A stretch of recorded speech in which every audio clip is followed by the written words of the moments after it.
Assalamualaikum warahmatullahi wabarakatuh. Nama saya Panji Hidayat.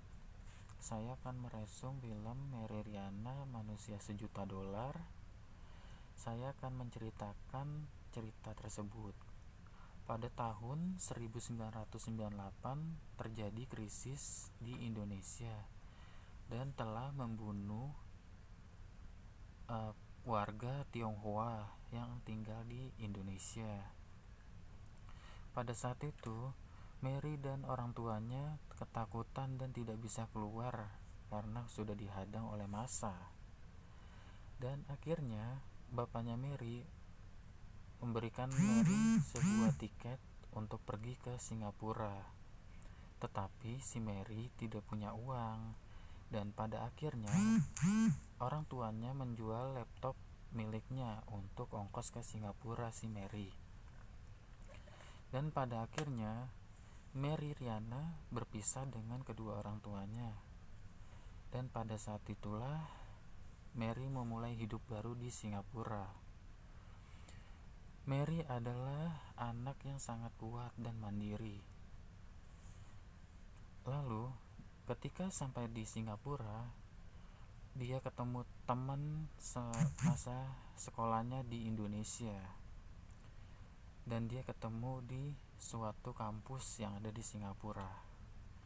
Dan pada saat itulah dia tinggal di kosan di asrama temannya tersebut tanpa ngumpet-ngumpet.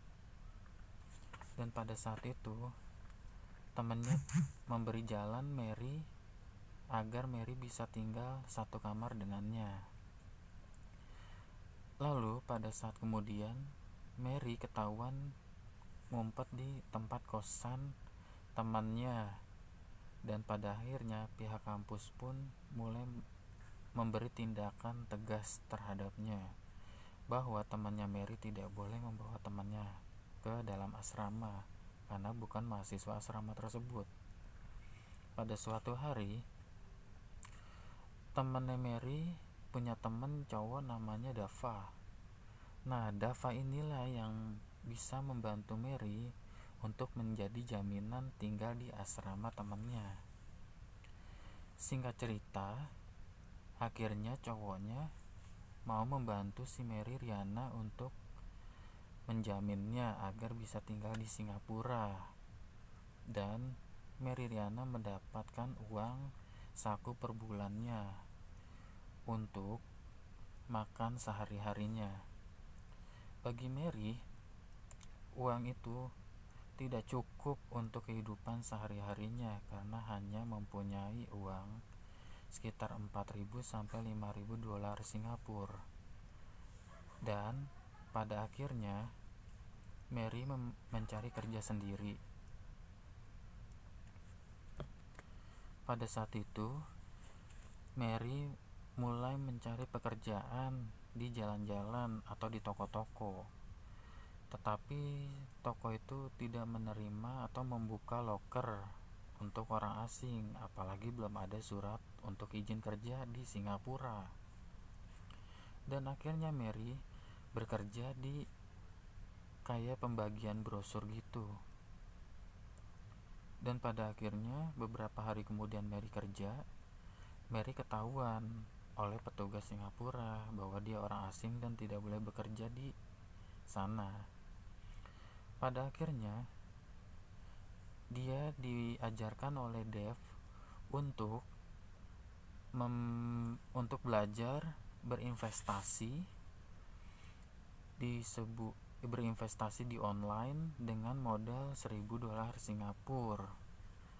Lalu Mary diajarkan oleh Dev untuk cara-caranya agar bisa menang dalam berinvestasi tersebut. Dan pada akhirnya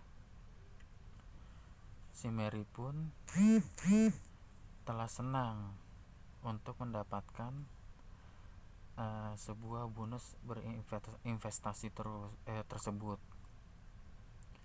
Dan pada akhirnya Mary bekerja di sebuah gedung untuk menggantikan Dev, yaitu cowok dari temannya yang cewek itu.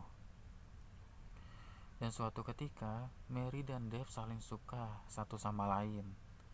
Dan akhirnya bos Dev itu tahu bahwa mereka saling suka. Dan pada saat itulah mereka diizinkan untuk bekerja dan Dev mengalah untuk Mary. Dan akhirnya setelah Mary berhasil mendapatkan pekerjaan, Dev juga mendapat pekerjaan dan satu sama lain mendapatkan cintanya. Dan pada akhirnya orang tua Mary menyusul ke Singapura karena keadaan Indonesia sudah mulai membaik pada saat itu. Akhirnya Mary senang sekali ketemu kedua orang tuanya dan bisa melanjutkan pendidikannya di Singapura. Dan pada saat itu akhirnya Mary bisa wisuda bersama orang tuanya di Singapura dengan lulus kuliah bersama Dev dan teman perempuannya tersebut. Terima kasih. Assalamualaikum warahmatullahi wabarakatuh.